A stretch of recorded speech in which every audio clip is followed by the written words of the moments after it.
பாரதிய ஜனதா 10 ஆண்டுகளுக்கு மேலாக ஆட்சியில் இருக்கிறார். அவர்கள் எப்பொழுதுமே பொய்யையும் புரட்டையும் சொல்லி அதை உண்மையாக நிலைப்படுத்துவார்கள். ஒரு பெரிய பூதம் மாதிரி சொன்னாங்க முத்தலாக் சட்டம். எந்த முஸ்லீம் அதை பத்தி கவலைப்படல. பாரதிய ஜனதாவுடைய பொய் பதட்டல் எதுக்குன்னு சொன்னா இந்த மக்களுக்காக எதையும் செய்யல. இந்த 10 ஆண்டுகளாக பெரிதா இந்திய மக்களுக்கு எதையும் செய்யல. 2 வகையினருக்கு செய்திருக்கிறார்கள். உச்ச சாதியினர், 2வது கார்பரேட்டுகளுக்கு இந்த ஆட்சியை நடத்தினார்கள். நீங்க சொல்ல புரியுது. இந்த இஸ்லாமியர்களுடைய வாக்கு முழுமையாக திமுகவுடன் இருக்கிறது காரணம் சொல்றீங்க. அதிகமாக இருக்குதுயா.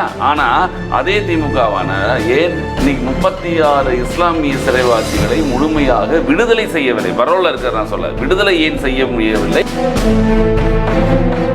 வக்ஃப் வாரிய சட்டம் 1995 திருத்தம் நாங்க எதுக்கலையே. ஏன் எதிர்க்கல? 2013 காங்கிரஸ் ஆட்சியில வக்ஃப் போர்டுல சட்ட திருத்தம் வந்து அதை தான் சொல்றேன். காங்கிரஸ் ஆட்சியில வக்ஃப் போர்டு சட்டம் திருத்தத்துக்கு ஆதரவு தெரிவித்தவங்க இப்ப பிஜேபி பண்ணதுன உடனே எதிர்க்கிறீங்க.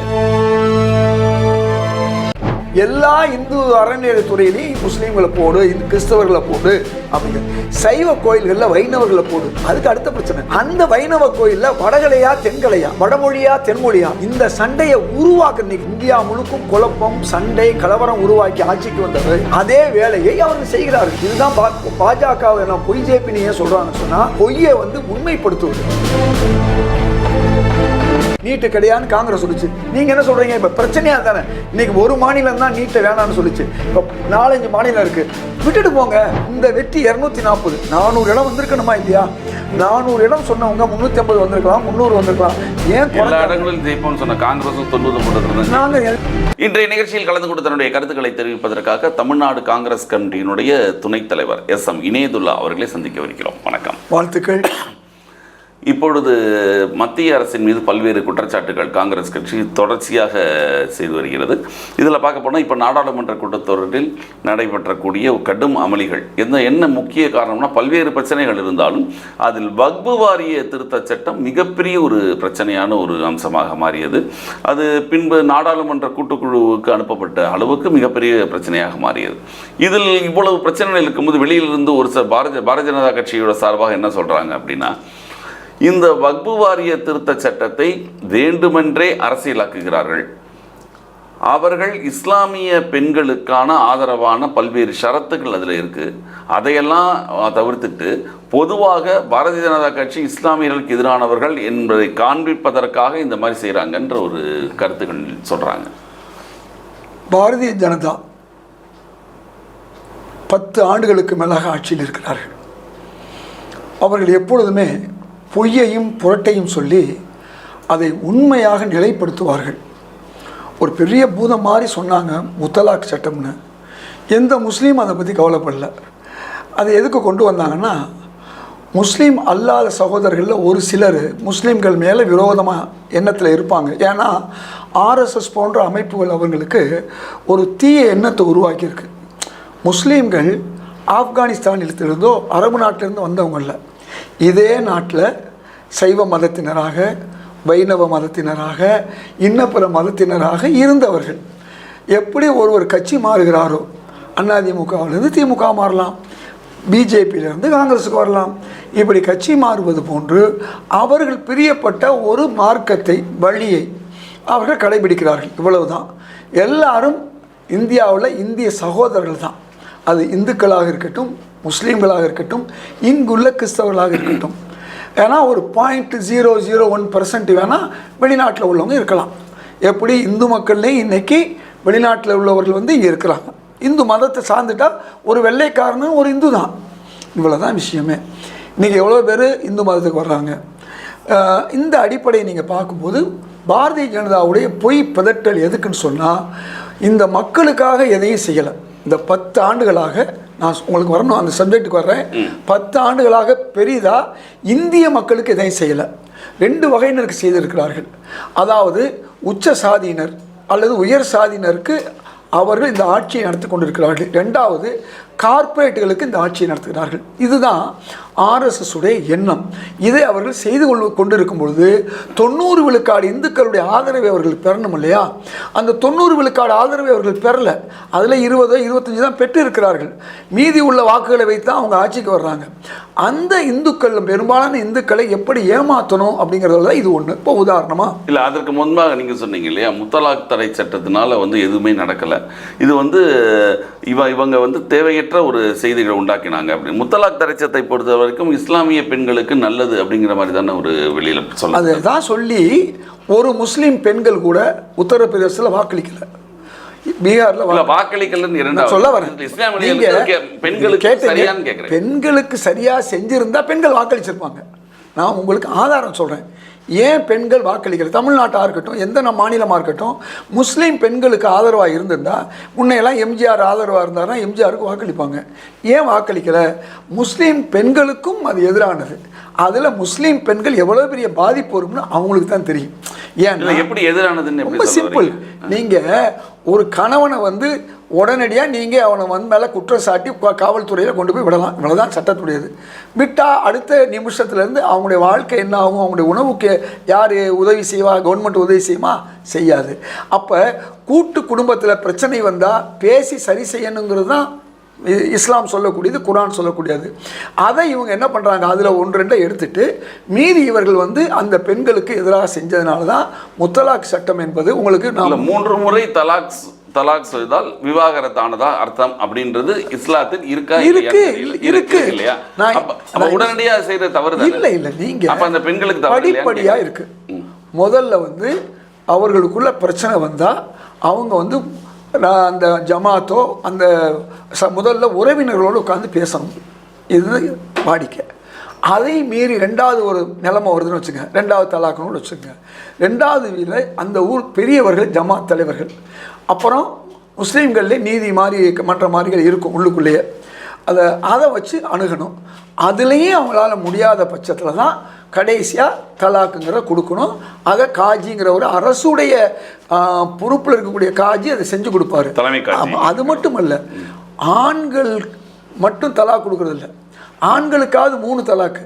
பெண்கள் நினச்சா உடனே கணவனை தலாக் செய்ய முடியும். இதுதான் இஸ்லாம். பெண்களுக்கு எவ்வளோ பெரிய உரிமையை கொடுத்துருக்குன்னா, பெண்கள் விரும்பினா உடனே காஜிட்ட போய் சொன்னால் அதுக்கு பேர் குலா. அதுக்கு பேர் குலா கொடுக்கறது. இப்படி ஒரு அருமையான ஒரு சிஸ்டம் இருக்குது. அதில் சில தவறுகள் நடக்கலாம், நான் இல்லைன்னு சொல்லுவேன். எந்த விஷயத்தையும் தவறுகள் நடக்காமல் இல்லை. அப்போ அதை வைத்துக்கொண்டு அந்த 1-2 தவறு, சாபானு வழக்கு, இது மாதிரி வழக்குகளை வைத்துக்கொண்டு இந்தியாவில் கோடிக்கணக்கான முஸ்லீம்கள் பெண்கள் இருக்கும் பொழுது அதில் ஒரு சிலருடைய பிரச்சனையை கையில் எடுத்துக்கொண்டு நாங்கள் முஸ்லீம்களுக்கு ஆதரவாக, பெண்களுக்கு ஆதரவாக இருக்கணும்னு சொல்லி பாஜக செஞ்சு, இன்றைக்கி யாரும் அது அப்படி ஒரு பிரச்சனை இன்றைக்கி பெருசாக இந்தியா முழுக்க வழக்குகள் போய் நிற்கலை. போலீஸ் ஸ்டேஷனில் போய் பெண்கள் போய் பிராது கொடுக்கல. ஏன்னா நடக்காது. அப்போ பெண்களுக்கு ஒருவேளை இந்த சட்டம் இருக்கு அப்படிங்கிற ஒரு கடுமை அப்படிங்கிற ஒரு பயத்தில் கூட நடக்காமல் இருந்திருக்காம இல்லையா?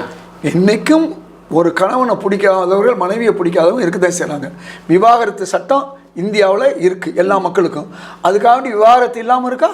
நாள்தோறும் விவாகரத்து கோர்ட்டுக்கு போகுது. நீங்கள் கணக்கு போட்டு பார்த்தீங்கன்னா முஸ்லீம் அல்லாதவர்களுடைய பர்சன்டேஜ் பார்த்தா 10% கூட விவாகரத்து வர்றதில்லை. அங்கே ஒரு 30, 40, 50% வந்தாலும் பரவாயில்ல. இதுதான் உண்மை. அதனால் இது ஒரு பொய்யை சொல்லி முஸ்லீம்கள் வாக்கு பெறுவது மட்டுமல்ல, நான் முஸ்லீம்களுக்கு எதிராக அப்படி கொண்டு வந்திருக்கேன்னு இந்து வாக்கு பெறுவது. அந்த மாதிரி தான் வக்குஃபு சட்டம் என்ன அதை புரிஞ்சுக்கணும். முதல்ல வக்ஃபு சட்டத்தில் என்ன இப்போ கொண்டு வந்த இந்த திருத்த சட்டத்தில் இஸ்லாமியர்களுக்கு என்ன பிரச்சனை? நல்ல கேள்வி. வக்ஃபுக்கு இந்தியாவில் 3வது பெரிய சொத்து இருக்குன்னு சொல்கிறாங்களே, அது மிகப்பெரிய பொய். வக்ஃபு போர்டுக்கு 1 ஏக்கர் நிலம் கூட கிடையாது. வக்ஃபு போர்டுக்கு ஒவ்வொரு ஊர்லேயும் கோயில் இருக்குது. அந்த கோயிலுக்கு நிலங்கள் இருக்குது. எல்லா ஊர்களையும் சில மடங்களுக்கு 10 ஊர்களில் 100 ஊர்களில் இருக்கும். அந்த மடங்கள் நேரடியாக நிர்வாகம் பண்ணும். அந்த மாதிரி கூட வக்ஃபு போர்டுக்கு சம்மந்தம் இல்லை. வக்ஃபு போர்டு என்ன செய்யுதுன்னா, ஒவ்வொரு முஸ்லீம் ஊர்களையும் ஏற்கனவே கொடை வள்ளல்கள் தங்களுடைய இறைவனுக்காக நிலத்தை கொடுத்துருவாங்க. அதில் ஸ்கூல் கட்டலாம், விவசாயம் பண்ணுறதுக்கு குறைஞ்ச குத்தகையில் கொடுக்கலாம். இன்றைக்கி ஏறத்தாழ 60 விழுக்காடு முஸ்லீம் வக்ஃபு போர்டுடைய குத்தகை நிலங்கள் முஸ்லீம் அல்லாத சகோதரிடம் தான் இருக்குது. கடைகள் வாடகைக்கு யார் எடுத்திருக்காங்கன்னா முஸ்லீம் எல்லாரும் எடுத்திருக்காங்க. போபாலில் 1000 கடை இருக்கு, பெரிய மஸ்ஜித் இங்கே ஒன்று. அதே மாதிரி தான் இந்து அறநிலையத்துறை வரைக்கும் அதே தான் இதே குற்றச்சாட்டு அதை சொல்ல வந்தால் தான் நம்ம புரியும் மக்களுக்கு. அப்படி இருக்கிறதுனால இந்த குத்தகைக்கு எடுக்கிறது குறைச்ச விலையை தான் எடுப்பாங்க. அதே மாதிரி வாடகை வந்து வெளியில் வாடகை 1000 ரூபாய்னா இவங்க 500 ரூபாய்க்குள்ளே தான் கொடுப்பாங்க. வாடகை குறைவாக இருக்கும். அதனால் இந்த அந்தந்த ஊரில் உள்ள சொத்தை பரிபாலனம் பண்ணுறது அந்த ஊருடைய ஜமாத்து, அந்த ஊருடைய தர்காவுக்கு சொத்து இருக்குது, பள்ளிவாசலுக்கு சொத்து இருக்கும், இவ்வளோதான். இந்த தர்காவுடைய இவர்கள் வந்து அதை பாதுகாப்பார்கள். அங்கே என்ன செய்வாங்க, அவங்க அதை அந்த மக்களுக்கு எல்லாம் பள்ளிவாசலை பராமரிக்கிறது, தர்காவை பராமரிக்கிறது போல் மீதி ஏதாவது ஏழைகளுக்கு உதவி செய்து ஒரு 7% வக்கு போர்டு கொடுப்பாங்க. அந்த 7% வந்து வருமானம்னு சொல்கிறாங்க. அந்த 7% என்பது இவர்கள் கொடுக்கக்கூடிய ஒரு மேலாண்மைக்காண்டி தொகை. போர்டு என்ன செய்யும், அந்த ஊரில் ஏதாவது ஒரு பிரச்சனை வந்தால் அந்த பிரச்சனையை தீர்த்து வைக்கிறதுக்கு ஆள் அனுப்பும். அந்த வக்கு வாரிய ஊழியர்கள் என்பவர்கள் அரசுக்கு நேர கீழே இருக்கவர்கள். அரசில் ஒரு அமைச்சர் இருக்கார். வக்பு வாரியத்தோட நிலங்களை ஒரு சிலர் தவறாக பயன்படுத்துகிறார்கள் அப்படின்ற ஒரு குற்றச்சாட்டு நான் சொல்றேன். பல ஊர் கோயில் நிலங்களை, பல ஊர் சர்ச்சு இடங்களை பல பேர் தவறாக பயன்படுத்துகிறாங்க இல்லையா? அதை வாடகை கொடுக்காம இருக்காங்க, அல்லது ஒரு குறைஞ்ச வாடகை கொடுக்குறாங்க. அதுக்கு தான் இப்போ இந்துவை பொறுத்தவரை இந்து அறநிலையத்துறை இருக்கு. அதைத்தான் சொல்கிறேன். அது மாதிரி இதை கட்டுப்படுத்த இந்து அறநிலையத்துறைக்காக உங்களுக்கு பவர் கூட, வக்கு போர்டுக்கு அவ்வளோ பவர் இல்லை. அந்த பவரை கொடுக்கறதுக்கு தான் சட்ட திருத்தத்தை 1933 வெள்ளையர்கள் ஒரு சட்டம் போட்டாங்க. அந்த சட்டம் அவர்கள் ஒரு சிறந்த சட்டத்தை போட்டாங்க. அதுக்கு திருத்தம் தேவைப்படுச்சு. இந்தியா ஆட்சிக்கு வந்தவொன்னு விடுதலை பெற்ற பிறகு 1953-54 இதே நம்முடைய தலைவர்கள் ஒரு சட்ட திருத்தத்தை கொண்டு வர்றாங்க. அது போய்கிட்டே இருக்குது. திரும்பவும் 1995 இப்போ நீங்கள் கேட்டீங்கல்ல, இந்த மாதிரி பிரச்சனைகள் வருது, அவங்களுக்கு வந்து எம்பவர் பண்ணணுமே, அவங்களுக்கு சட்டத்துக்கு அதிகாரம் கொடுக்கணும்ல. ஒரு காலத்தில் நல்லவங்க இருந்தாங்க, இப்போ நல்லவங்க இல்லைங்கும் போது சட்டத்தை இருக்கணும். அந்த அடிப்படையில் 1995 கொண்டு வந்தாங்க. அந்த சட்டத்தையும் இன்னும் திருத்தம்ங்கிறது தப்பு இல்லை. இப்போ பாரதிய ஜனதா திருத்தம் கொண்டு வந்தால் நாங்கள் ஏற்றுக்க போகிறோம். அந்த திருத்தத்தை ஏன் முன்கூட்டியே பாராளுமன்ற உறுப்பினர்கள்ட்ட, முஸ்லீம் தலைவர்கிட்ட சொல்லி அவங்கள்ட்ட இருந்து அதை வாங்கி நீங்கள் ஏன் திருத்தமாக பண்ணலைங்கிறதா நம்ம கேள்வி. இந்தியாவில் சட்ட திருத்தம் எங்கேருந்து வந்துச்சு? தந்தை பெரியாரும் பெருந்தலைவர் காமராஜரும் நேருட்ட சொல்லி இந்தியாவில் நமக்கு இருந்த பிசிக்கு இருந்த இடஒதுக்கீடு நின்று போச்சு, இந்த இடஒதுக்கீடை கொண்டு வரணும் முதல் சட்டத்தை கொண்டு வந்தாங்க. அப்போ அதை முறைப்படுத்தி எல்லா தலைவர்களும் உட்கார்ந்து பேசி முதல் சட்ட திருத்தம் இந்தியாவில் வந்தது இடஒதுக்கீடு சட்டம். இஸ்லாமியர்களுக்கு 7 விழுக்காடு இடஒதுக்கீடு இருந்துச்சு தமிழ்நாட்டில், அதுவும் இல்லாமல் போச்சு. அப்புறம் அது ஓபிசியில் வந்து என்னுடைய தலைமையில் நடந்த ஒரு மாநாட்டில் நான் கேட்டேன், இந்த மாதிரி முதல்வரையும் ஆளுநரை அழைத்து நீங்கள் இடஒதுக்கீடு வழங்க வேண்டும் என்று கேட்டேன். அப்பொழுது தலைவர் கலைஞர் அவர்கள் முதல்வராக இருந்தவர் நண்பர் இதயத்துல்லா கூறுவது போன்று இடஒதுக்கீடு பிற மாநிலங்களில் நடைமுறையில் இருக்குமானால் நாளைக்கே அவசர சட்டம் கொண்டு வருகிறேன், அந்த சட்டத்தில் கையெழுத்திட வேண்டிய ஆளுநரும் இதோ இருக்கிறாருன்னு அந்த மேடையில் சொன்னார். அடுத்த மாதமே கொடுத்துட்டாரு, ஒரு கமிஷனை போட்டு கொடுத்தாரு, அதனால் நிற்குது.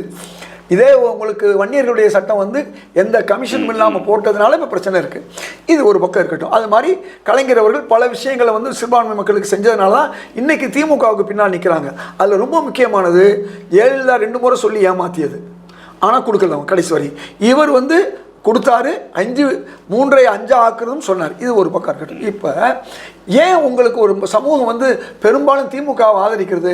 இன்றைக்கும் நாளைக்கு இந்த 3% நான் 4% ஆக்குறேன்னு அதிமுக சொன்னால் மக்களுடைய மன மாற்றம் வரும். அது இல்லாமல் நான் கவர்னர் ராஜ்பவனில் டீ குடிக்கிறேன், இந்த பக்கம் நான் பாஜகவை எதுக்குறேன்னு சொன்னால் பாஜகவோட மோசமானவர் கவர்னர் சிறுபான்மை மக்களாக இருக்கட்டும், தமிழக மக்கள். இதைத்தான் நீங்கள் சொல்கிறீங்க இல்லையா? இதுதான் இப்படி செய்துதான் இஸ்லாமிய மக்களை தவறாக வழிநடத்துகிறது காங்கிரஸும் திமுக. அதுக்கு தானே இப்போ நான் பதில் சொல்லிட்டு இருக்கேன். தவறாக வழி நடத்துதா இல்லையாங்க? இப்போ நான் அவங்க முன்னாலேயே சொன்னேன், நாங்கள் 2 முறை எங்களை 2001 வாக்குறுதி பீச்சில் அழிச்சார் ஜெயலலிதா, நல்லா ஞாபகம் இருக்கா அவங்களுக்கு? அப்போ ஆட்சிக்கு வந்தார், இடஒதுக்கீடு கொடுக்கல. 2006 கலைஞர் ஆட்சிக்கு வர்றாரு, நான் 2007 மாநாடு போட்டு அந்த மாநாட்டில் வந்து கலைஞரையும் கவர்னரையும் அழைச்சி வாங்கிட்டேன். நீங்கள் சொன்ன மாதிரி நீங்கள் சொல்ல புரியுது. இந்த இஸ்லாமியர்களுடைய வாக்கு முழுமையாக திமுகவுடன் இருக்கிறதுல காரணம் சொல்கிறீங்க. அதிகமாக நிற்குது இருக்குதியா. ஆனால் அதே திமுகவான ஏன் இன்னைக்கு 36 இஸ்லாமிய சிறைவாசிகளை முழுமையாக விடுதலை செய்யவில்லை? பரோலில் இருக்கிற நான் சொல்ல விடுதலை ஏன் செய்ய முடியவில்லை? இதற்கான காரணங்கள்னு அவங்களே கோர்ட்டில் சொல்கிறாங்க. இதுக்கு முன்னால் சொன்னாங்க, இவர்களால் வெளியில் வந்தால் சட்டம் ஒழுங்கு கெட்டு போகும் அப்படின்னு. தலைவர் கலைஞர் இருக்கும்போது எங்கள் கோரிக்கை ஏற்று 10 பேரை அன்னைக்கு விடுதலை செஞ்சார். கிட்டத்தட்ட 100 பேருக்கு மேலே வழக்கறிஞர் உதவியை கொடுத்து, ஏன்னா அரசாங்கம் சில நேரம் செய்ய முடியாது, கொடுத்து கிட்டத்தட்ட 100 பேரை விடுதலை செஞ்சார். மீதி இருந்த 36க்கு நாங்கள் தான் போராடினோம். என் தலைமையில் தான் கலெக்டர் ஆஃபீஸ்க்கு முன்னாலே பெரிய போராட்டம், சர்வகட்சி போராட்டம். எல்லா கட்சியும் மதிமுகவிலேருந்து விசிகாவிலேருந்து எல்லா கட்சியும் வந்தாங்க. முஸ்லீம் அமைப்புகளாக வந்து கலந்துக்கிட்டாங்க. அதுக்கு பிறகு நாங்கள் கோரிக்கை வச்சோம். 2 முறை சட்ட அமைச்சரை பார்த்தோம். பிறகு என்கிட்டே சொன்னார் எத்தனை பேரை விடுதலை பண்ணோம்னு. அப்புறம் ஒரு 20 பேருக்கு உள்ள வேலையை செஞ்சார். அடுத்து ப்ராசஸில் இருக்குது. ஆனால் இப்போ அது ஒரு பிரச்சனையாக இல்லை. ஏன்னா அது வந்து அவங்களுக்கு பூரா நாங்கள் கேட்ட என்னதுன்னா, எப்படி 70 விடுதலை 7 குற்றவாளிகளை வந்து நீங்கள் அவங்களுக்கு நீண்ட பரோல் கொடுத்தீங்களோ அப்படி கொடுங்க. இல்லை, இப்போ பரோல் தான் கொடுத்துருக்காங்க. அதான் பரோல் கொடுத்துருக்காங்க, விடுதலை கிடையாது. பரவாயில்ல, அதை கொடுங்க, வழக்கு நடக்கட்டும். பரோலும் ஒரு விடுதலை தானே, பரோலும் ஒரு விடுதலை தானே. அது கிடைக்கும் போது சட்ட சிக்கல் என்பது எங்கேயுமே இருக்கும்.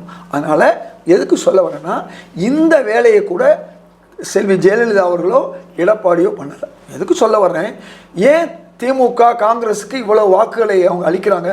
இப்போ அதே மாதிரி திமுக தமிழ்நாட்டில் செய்கிற மாதிரி அதுக்கு துணையாக காங்கிரஸ் இருக்க மாதிரி மத்தியில் காங்கிரஸ் கட்சி இவர்கள் எப்பொழுதெல்லாம் முஸ்லீம் விரோத செயலை செய்கிறார்களோ அப்பொழுதெல்லாம் பாஜகவை எதிர்க்கிறார். இப்போ 370, அந்த 370னால ஏதாவது மாறி போச்சா? யாராவது ஒருத்தர் போய் 1 இன்ச்சு நிலம் வாங்கியிருக்காங்களா?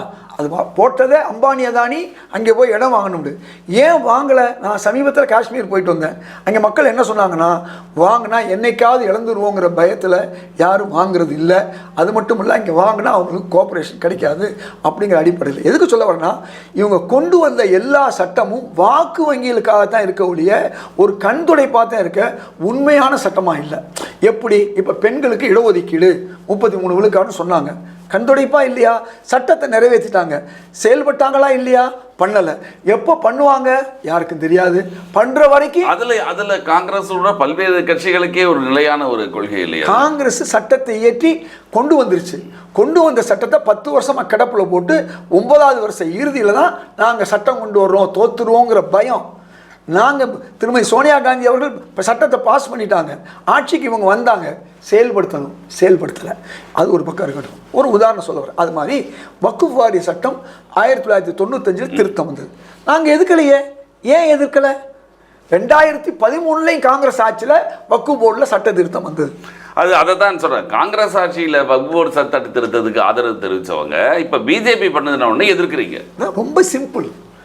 காங்கிரஸ் ஆட்சியில் முஸ்லீம்களை கூப்பிட்டு கேட்பாங்க, பிற பாராளுமன்ற உறுப்பினரை கேட்பாங்க, கேட்டுட்டு திருத்தத்தை பண்ணுவாங்க. எதையும் உங்கள் வீட்டில் ஒரு பிரச்சனைனா உங்கள் வீட்டில் உங்கள் தாய் தந்தையோரோ உங்கள் பிள்ளைகள்கிட்டயே கேட்காம நான் எழுத்த வீட்டுக்காரன் உங்களுக்கு ஒரு சட்டம் போட்டால் எப்படி இருக்கும்? அதுதான் இப்போ போட்டிருக்க சட்டம். நான் கேட்குறேன், அவங்க என்ன போட்டிருக்காங்க? இப்போ திருப்பதி தேவஸ்தானத்தில் ஒரு முஸ்லீமை போட முடியுமா? முடியாது. பழனி முருகன் கோயிலில் ஒரு முஸ்லீமை போட முடியுமா? போடுங்கன்னு நான் சொல்லலை, போடக்கூடாது. அந்தந்த சமயம் சார்ந்தவர்கள் தான் தெரியும். இப்போ காஞ்சி சங்கர மடம் இருக்குது. காஞ்சி சங்கர மடத்தில் அந்த அவங்க வந்து அந்த மடத்தை சார்ந்தவர்கள் சைவ மதத்தில் எவ்வளோ மடாதிபதி இருக்காங்க. அவங்கள கொண்டு போய் அந்த ட்ரஸ்டியாக போடுவாங்களா? போட மாட்டாங்க. அவங்களே ஜாதிகளே அந்த ஜாதியை சேர்ந்தவங்க போட, யாரை போடுவாங்க? அவர்களுக்குன்னு உள்ளவங்களை. எப்படி ஆர்எஸ்எஸ்க்கு வந்து இப்போ இந்த 2 நபர்கள் நியமிக்க சொன்னதான உங்களுக்கு பிரச்சனை? நான் சொல்கிறேன், பிரச்சனை இல்லை. இதுதான் வந்து சீண்டுவது. இந்த 2 பேரை போடுங்கன்னு சொல்கிறதா இந்து சகோதரருடைய வாக்குகளை சில பேர் இருக்காங்க இல்லையா? இந்தியாவில் இந்தியர்கள் எல்லாம் நாமெல்லாம் சகோதரர்கள்னு நினைக்காம ஒரு சிலர் நாங்கள் தான் உயர்ந்தவர்கள், எங்கள் மதம் உயர்ந்தது, எங்கள் ஜாதி உயர்ந்ததுன்னு பேசுகிறாங்க இல்லையா? அவங்க வாக்குகளை கவருவதற்காக வேண்டி இந்த வேலையை பண்ணுறாங்க. இதைத்தான் நாங்கள் எதுக்குறோம். எதை எதுக்குறோம்? நீங்கள் இந்த மாதிரி 2 பேரை போடணும்னு சொன்னால் நீங்கள் என்ன, இந்த தவறான முன்னுதாரணம். நாளைக்கு என்ன ஆகும்? இன்னொரு அரசு வருது, ஒரு கம்யூனிஸ்ட் அரசு வருது. என்ன செய்யும்? எல்லா இந்து அறநிலையத்துறையிலையும் முஸ்லீம்களை போடு, கிறிஸ்தவர்களை போடு அப்படிங்கிற, சைவ கோயில்களில் வைணவர்களை போடு. அதுக்கு அடுத்த பிரச்சனை, அந்த வைணவ கோயிலில் வடகலையா தென்கலையா? வடமொழியா தென்மொழியா இந்த சண்டையை உருவாக்குற இன்னைக்கு தமிழ்நாட்டில் இந்தியா முழுக்கும் குழப்பம் சண்டை கலவரம் உருவாக்கி ஆட்சிக்கு வந்தவர்கள் அதே வேலையை அவர்கள் செய்கிறார்கள். இதுதான் பாஜகவை நான் பொய் ஜேபின்னு ஏன் சொல்கிறாங்கன்னு சொன்னால் பொய்யை வந்து உண்மைப்படுத்துவது. இது ஒரு விஷயம். நான் ஏற்கனவே சொன்ன பாருங்க 3வது அதிக இடம் இருக்குன்னு சொல்லி அதுவும் பொய். ஏன்னா இன்னைக்கு ஒவ்வொரு ஊர்களில் இருக்கு. இப்போ உதாரணமாக மும்பையில் நிலங்கள் வந்து தவறாக, அதாவது ஒரு சில பேர் மட்டும் அவங்க கையில் மட்டும் ஆள்றாங்க அப்படின்ற மாதிரி குற்றச்சாட்டுகள் இருக்கு இல்லையா? அந்த தான் சொல்கிறேன். அம்பானியுடைய வீடு இருப்பது வக்குஃப் வாரிய இடம். இப்போ வக்குஃப் வாரிய கேஸ் நடக்குது. இப்போ மோடி அவர்கள், பிரதமர் மோடியுடைய நண்பர், குடும்ப நண்பர், அதானிக்கு ஒரு பிரச்சனை வந்தாலும் அதுதான். இப்போ என்ன செய்வார்? நல்லா புரிஞ்சுக்குங்க, இந்த சட்டமே அவங்க கொண்டு வருது. இது மாதிரி பல அம்பானிகள் மோடிக்கு வேண்டியவர்கள் வக்குஃப் நிலத்தில் இருக்காங்க. இப்போ சொல்கிறேன், பிஹெச்இஎல் நாங்கள் கொடுத்த நிலம். இப்போ நாங்கள் என்ன கேட்குறோம்? வக்குஃப் வாரிய நிலம். வக்குஃப் வாரினா வாரியத்துக்கு இல்லை, அந்த ஊர் வக்குஃபுக்கு உள்ள நிலம். என்ன கேட்குறோம்? கொஞ்சம் வாடகை கொடுங்கன்னு கேட்குறோம். பாரதிதாசன் யூனிவர்சிட்டி எங்கே இருக்குது? திருச்சியில் இருக்குது. அந்த நிலம் வக்குஃப் வாரிய நிலம். எங்களுக்கு கொஞ்சம் வாடகை கொடுக்கணும்னு தான் கேட்குறோம். இதை கூட கொடுக்காதது யாரு? பெரிய பெரிய நிறுவனங்கள் கொடுக்கல. அப்புறம் எப்படி வருமானம் வரும்? இல்லை, இதே போன்ற பிரச்சனைக்கு அன்னைக்கு மத்திய அமைச்சர் ஒரு விளக்கம் சொன்னார் நாடாளுமன்றத்தில். தமிழகத்தில் திருச்செந்துறைன்ற ஒரு கிராமம், அந்த கிராமத்தில் இருக்கக்கூடிய இந்து கோவில்கள், அந்த கோவிலோட வந்து வக்ஃப் வாரியத்துக்கு சொந்தமானதுன்னு அங்கே இருக்கிறவங்க சொன்னாங்க. அது பெரிய பிரச்சனையில் முடிஞ்சு அப்புறம் பேசியதுக்கு சமாதானம் ஆனது அப்படின்னு சொல்லிட்டு 1200க்கு மேலே பட்ட 1200 வருஷத்துக்கு முன்னால் திருச்சியில் நத்தர்வலின்னு ஒரு தர்கா இருக்குது. அந்த நத்தர்வலிக்காக வேண்டி கொடுக்கப்பட்ட நிலம். அதில் கோயில் வந்ததை முஸ்லீம்கள் ஆட்சேபிக்கலை, இன்னைக்கு ஆட்சேபிக்கலை. வக்குஃப் வாரியமே கோயில் இருக்கட்டும், அதற்கான ஆதாரங்கள் இல்லைன்னு சொல்கிறாங்க. ஆதாரம் இல்லை, கவர்மெண்ட்டில் இருக்க ஆதாரம். நீங்கள் எங்கேயும் போனால் நான் கேட்குறேன், உங்கள் நிலத்தை போய் நாளைக்கு பதிவு பண்ணோம்னா எங்கே போவீங்க? வக்குஃப் வாரியம் அறநிலையத்துக்கு போக மாட்டீங்க. நான் கேட்குற கேள்வி வக்குஃப் வாரியத்துக்கும் அறநிலையத்துக்கு போக மாட்டீங்க. இங்கே போவீங்க? ரிஜிஸ்டர் ஆஃபீஸ் யாருக்கு கீழே இருக்கு? அரசுக்கு கீழே. அந்த ரிஜிஸ்டர் ஆஃபீஸ் சொல்கிறது தான் என்ன சொல்லுது? இது வந்து வக்குஃப் நிலம் சொல்லுது. எது சொல்லுது? அதை யார் தப்பு பண்ணுறா? கோயிலை சுற்றி உள்ள இடம் இல்லை, அதுக்கு பக்கத்தில் குத்தகைக்கு எடுத்தாங்கல்ல அவங்க பூரா இங்கே ஏன் இடம்னு சொல்கிறாங்க. அவங்க வந்து முஸ்லீமாகவும் இருக்கலாம், முஸ்லீம் அல்லாதவராக இருக்கலாம். அவங்க எங்களுக்கு இந்த கோயிலை சுற்றி உள்ள இடம் எங்கள் இடம்னு சொல்லி கேட்கும்போது, இல்லை இந்த இடம் வந்து வக்குஃப் வாரிய இடம், கோயிலுக்கு நாங்கள் கொடுத்துருக்கோம், கோயிலை சுற்றி உள்ள இடங்களுக்கு வெல்ஃபேர் ஆக்டிவிட்டீஸ்க்கு நாங்கள் கொடுத்துருக்கோம். இது நீங்கள் கோயிலுங்கிற பேரை சொல்லி எங்களை ஏமாத்தாதீங்க, கோயிலுங்கிற பேரை சொல்லி எங்களை ஏமாத்தாதீங்க.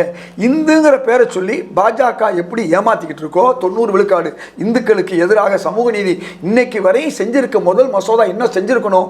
ஒரு 2 பேரை பார்ட்னராக வச்சுக்கிட்டு ஒரு மைனாரிட்டி ஆட்சி செய்யக்கூடிய பாஜக, அவங்க 2 பேரும் செக்குலர். பேரளவுலையோ சந்திரபாபு நாயுடாக இருக்கட்டும், பீகார் முதல்வராக இருக்கட்டும், முதல் இவங்க 2 பேரும் வற்புறுத்துறது சமூக நீதியை காப்பாற்றுங்க. வாயில் சமூக நீதி சொல்கிறாங்க இல்லையா? நேற்று குடியரசுத் தலைவர் சமூக நீதிங்கிறாரு, பிரதமர் சமூக நீதிங்கிறாரு.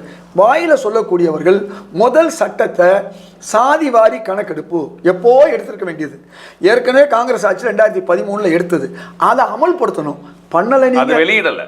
வெளியிடணும். 10 வருஷமா யார் இருந்தா? காங்கிரஸ் எடுத்துருச்சு. அது காங்கிரஸ் அரசாங்கத்தோட முடிவிலே வெளியிடல. அதான் சொல்றேன் நான். எதுவுமே ஒரு வருஷத்துக்குள்ள எடுத்தாச்சு இல்லையா? நீங்க வெளியிட்டிருக்கலாம். காங்கிரஸ் ஜிஎஸ்டி கொண்டு வந்தது, நாங்கள் அதை கொண்டு வந்தோம்னு காங்கிரஸ் சொல்லாத 720 பொருள்கள் மேல இன்னைக்கு நீங்க வரி போட்டிருக்கீங்கல்ல. நீட்டு கொண்டு வந்தது காங்கிரஸ் அப்படின்னு சொல்றீங்க. ஆனா நீட்டு என்ன சொல்லுச்சு? எந்த மாநிலம் விரும்பலையோ அந்த மாநிலத்துக்கு என்ன கிடையாது, நீட்டு கிடையாதுன்னு காங்கிரஸ் சொல்லிச்சு. நீங்கள் என்ன சொல்கிறீங்க? இப்போ பிரச்சனையாக தானே. இன்றைக்கி ஒரு மாநிலம் தான் நீட்டை வேணான்னு சொல்லிச்சு. இப்போ 4-5 மாநிலம் இருக்குது, விட்டுட்டு போங்க. அப்போ பேர் எப்படிப்பட்ட பொய்யை வந்து அவங்க வந்து கட்டமைக்கிறாங்க இந்த பிஜேபி. இது மாதிரி தான் இந்த நிலங்கள் வந்து ஒரு சில, அது நீங்கள் ஒன்றை தான் உதாரணம் காமிக்க முடியும். அதை கூட கோயிலை என்னைக்காவது வக்குஃப் வாரியம் காலி பண்ணுன்னு சொல்லிச்சா? இல்லை. அமைச்சர் வந்து நாடாளுமன்றத்திலேயே சொன்னது அந்த கிராமத்தோட பெயர் சொல்லி, அதனால அதைத்தான் சொல்றாரு. அதுக்கு தான் நாங்கள் சொல்றோமே, இந்த பிரச்சனை அவருக்கு வந்துச்சுன்னா அதுக்கு முன்னால் தமிழ்நாட்டில் வந்துருச்சு இல்லையா? தமிழ்நாட்டில் வக்குஃப் வாரிய தலைவர் போய் பார்த்துட்டா இல்லையா? வக்குஃப் அமைச்சர் என்ன சொன்னாரு? எங்கள் வக்குஃப் வாரிய நிலத்தில் இந்து கோயில் இருப்பதில் நாங்கள் பெருமை அடைகிறோம். அதான் இப்போ நான் கேட்குறேன், கபாலீஸ்வரர் கோயில் தெப்பக்குளம் யார் இடம்? நவாபுடைய இடம். திருவட்டீஸ்வரன் கோயில் இருக்குது, அதை சுற்றி உள்ள இடம்லாம் யார் இடம்? நவாபுடைய இடம். நவாபு 400 ஏக்கர் தூக்கி கொடுக்குறாரு. யார் கொடுக்குறாரு? திருவட்டீஸ்வரன் கோயில் கொடுக்குறாரு. இல்லை நீங்கள் சொல்கிறீங்க, ஆனால் இதில் அவர் சொன்னது உங்கள் வக்ஃபு வாரிய தலைவர் சொன்னார் இல்லையா, அந்த திருச்செந்தரி கிராமத்தை பொறுத்தவரைக்கும் 2 ஸ்டேட்மெண்ட் கொடுத்துருந்தார். முதல்ல வந்து முழுக்க சொன்னார் எங்களோட தான் சொன்னார். இப்போ கொடுத்த ஸ்டேட்மெண்ட்லாம் அப்படி சொல்லலை. ரெண்டுத்துக்கும் மாறுபாடு கிடையாது. ரெண்டும் உண்மை இல்லை. அது ஸ்டேட்மெண்ட் எங்க இடம் தான். ஆனால் முதல்ல சொன்னது வேற, இப்போ இல்லை இல்லை அப்படி அல்ல. அது அன்னைக்கு சொன்னது அதுதான், இன்னைக்கு சொன்னது மாதிரி சொல்ல மாட்டார் அவர். எங்கள் இடம் தான், நாங்கள் கொடுத்துருக்கோம், இவ்வளவுதான். கோயிலுக்கு போய் நாங்கள் வந்து வாடகை வாங்க மாட்டோம். குத்தகைதாரர்கிட்ட நாங்கள் வந்துக்கிட்டு இருக்கோம். எங்களை ஏமாத்துறதுக்கு ஒரு சில பேர் கோயிலை காமா சொல்லுவாங்க. எல்லாம் ஒரு சில பேர் தான் தப்பு பண்ணுறாங்க. பல இடங்களில் குத்தகை ஒழுங்காக கொடுப்பாங்க. 10 எவ்வளோ கொடுப்பாங்க? தனியார் குத்தகையை விட ஒரு 10% 20% அதை கூட வக்குப் வாரி வாங்கி அந்த வக்குப் வாங்கி அதில் 7% தான் வக்குப் போர்டு அந்த நிர்வாகம் பண்ணுறது. இந்த வக்குப் போர்டுக்கு பணம் பத்தாமல் வருஷத்துக்கு 10 கோடி ரூபா வரையும் மாநில அரசு கொடுக்குது. வக்குப் போர்டுக்கு இவ்வளோ நிலம் இருந்தால் என்ன ஆகும்? இந்த பொய்யே மிகப்பெரிய பொய். வக்குப் போர்டுக்கு இந்தியாவிலேயே ரயில்வேக்கு அடுத்து 3வது இடமாக இருக்குன்னு சொன்னால் 1.5% இடம் கூட கிடையாது. இந்தியா முழுக்கும் வக்குஃபுகள் வேற, வக்குஃபு போர்டு வேற. இந்த வக்குஃபுகளுடைய இடம் வந்து 1.5%. இப்போ ஏறத்தாழ 23-24% கோயில்களுக்கு இடம் இருக்கு. அப்போ அந்த கண்ணு 23-24 இடத்துல செய்ய முடியாது. அங்கே வந்து இந்து சகோதரர்களை விட்டு கொடுக்க மாட்டாங்க. இது ஒரு மைனாரிட்டிங்கிற அடிப்படையில் இந்த அரசு என்ன பண்ணுது? முஸ்லீம்களுக்கு எதிராக போகுது. பெண்கள் வந்து நாங்கள் இன்னும் வேணான்னுலாம் சொல்ல. தமிழ்நாட்டிலே 2 பெண்கள் வக்குஃப் வாரிய உறுப்பினராக இருக்காங்க. மறைந்த அப்துல் சமது தலைவர் தான் அவருடைய மகள் இருக்காங்க. அதே மாதிரி வந்து ஃபாத்திமா முசஃபர்னு பேர், ஆசியா மரியம் என்கிற ஒரு IAS இருக்காங்க. எந்தெந்த மாநிலம் விரும்புதோ வைக்கலாம். ஆனால் யூபியில் முடியாது. யூபியில் என்ன பிரச்சனைனா முஸ்லீம் MP இல்லை. அப்போ எப்போ? கடந்த 10 வருஷமாக முஸ்லீம் எம்பியே இல்லாத ஒரு சூழலை உருவாக்குனாங்க. யார் உருவாக்குனா? பிஜேபி. அப்போ 2 MP இருக்கணும், 2 MLA இருக்கணும். இது மாதிரி ஒரு பெரிய இக்கட்டான ஒரு நிலையை முஸ்லீம்களுக்கு அவங்க ஊகிட்டாங்க. இந்த முறை என்னாச்சு? முஸ்லீம்கள் விழித்து கொண்டார்கள். பிஜேபி நம்மளை ஏமாத்துன்னு விழித்து கொண்டதன் விளைவாக இன்னைக்கு 80ல் 33 இடம் தான் பிஜேபி வெற்றி பெற முடிந்தது. எதுக்கு சொல்ல வரேன்னா, இன்னைக்கு பிஜேபி இன்றைக்கும் வந்து நம்முடைய மம்தா பானர்ஜி அவர்கள் சொன்னது மாதிரி நான் நம்ப மாட்டேன். அதே மாதிரி அகிலேஷ் யாதவ் சொன்ன மாதிரி இன்னைக்கு அவங்க தேர்தலில் அவங்க ஃப்ராடு செஞ்சு தான் இவ்வளோ வந்திருக்காங்க. 5 விழுக்காடோ 10 விழுக்காடோ அவர்கள் வாக்குகளை அதிகம் பண்ணி அதில் தான் வெற்றி பெற்றிருக்கார்கள். நான் 80லும் வெற்றி பெற்றாலும் உத்தரப்பிரதேசத்தில் அகிலேஷ் யாதவோ இந்தியா கூட்டணியோ 80ல் வெற்றி பெற்றாலும் நான் ஒப்புக்கொள்ள மாட்டேன். இவர்கள் தேர்தல் கமிஷனை மட்டுமல்ல, தேர்தல் விதிமுறைகளையும் இவர்கள் மாற்றுகிறார்கள், தேர்தல் நடைமுறையை மாற்றுகிறார்கள்னு அவர் சொல்கிறாருன்னா என்ன அர்த்தம்னா, இந்த வெற்றி 240 400 இடம் வந்திருக்கணுமா இல்லையா? 400 இடம் சொன்னவங்க 350 வந்திருக்கலாம், 300 வந்திருக்கலாம். ஏன் எல்லா இடங்களிலும் ஜெயிப்போம்னு சொன்ன காங்கிரஸும் 99 நாங்கள் எல்லா இடத்துலையும் நிற்கவே இல்லை. இது பொய்யான இல்லை. உங்களுடைய கூட்டணி பூரா ஜெயிக்கிறோம்னு சொன்னோம். காங்கிரஸ் அதுதானே கேட்டார். எல்லாம் பிரதமர் கேட்டார்ல, 99 பெருசா 240 பெருசா? 99 தான் பெருசு. 240 கிடையாது. 55 99 ஆனா 55 மதிப்பெண் பெற்ற ஒருவன் 99 மதிப்பெண் பெற்றான்னா இப்ப 103 ஆயிப்போச்சு. அது பெருசா? 303 வச்சிருந்தவன் 240ல இறங்கினானா? அவனுடைய மார்க் ராஜீவ்காந்தி காலத்துல 425ல இருந்து கீழே குறைஞ்சது. அதுவும் குறைவு. எங்க காலத்திலயும் நாங்க மேலதானே இருந்தோம், கீழே போயிட்டோம் இல்லையா? 80க்கு 80 வாங்கி NT திவாரி தலைமையில யூபியில காங்கிரஸ் கவர்மெண்ட் இருந்ததுல ஒரு காலத்துல. நான் சொல்றேன், நாங்க 400 இருந்தவர்கள். அதான் நான் சொல்றேன், 400 இருந்தவங்க குறைஞ்சிருக்கீங்கன்றது. அது குறைஞ்சனால தான் ஆட்சி விட்டு போனோம். இப்போ நீங்க ஆட்சி பிடிச்சிக்கிட்டு இருக்காங்க இல்லையா? நீங்க உங்க இடம் என்ன ஆச்சு? இப்போ தோல்வி யாருக்கு? வெற்றியில் தோல்வி, தோல்வி வெற்றிங்கிறாங்க. நீங்கள் தோற்றுருக்கீங்க. 303லேருந்து 240 வந்திருக்கீங்க. நாங்கள் 55லேருந்து 100க்கு மேலே வந்திருக்கோம்னா அந்த வெற்றியை தான் நாங்கள் சொல்கிறோம். நாங்கள் ரெட்டிப்பாக வெற்றி பெற்றிருக்கோமே ஒழிய பிஜேபி மாதிரி பிண்டங்களை. கண்டிப்பாக. அதாவது மத்திய அரசுடைய பல்வேறு கொள்கைகள் மற்றும் வக்ஃபு வாரிய திருத்த சட்டம் இஸ்லாமியர்களுக்கு எப்படி எதிரானது என்பது போன்ற உங்களுடைய பதில்கள் மிக்க விளக்கமாக அமைந்தன. நிகழ்ச்சியில் வந்து கலந்து கொண்டு தங்கள் மேலான கருத்துக்களை தெரிவித்ததற்கு மிக்க நன்றி. வாழ்த்துக்கள்.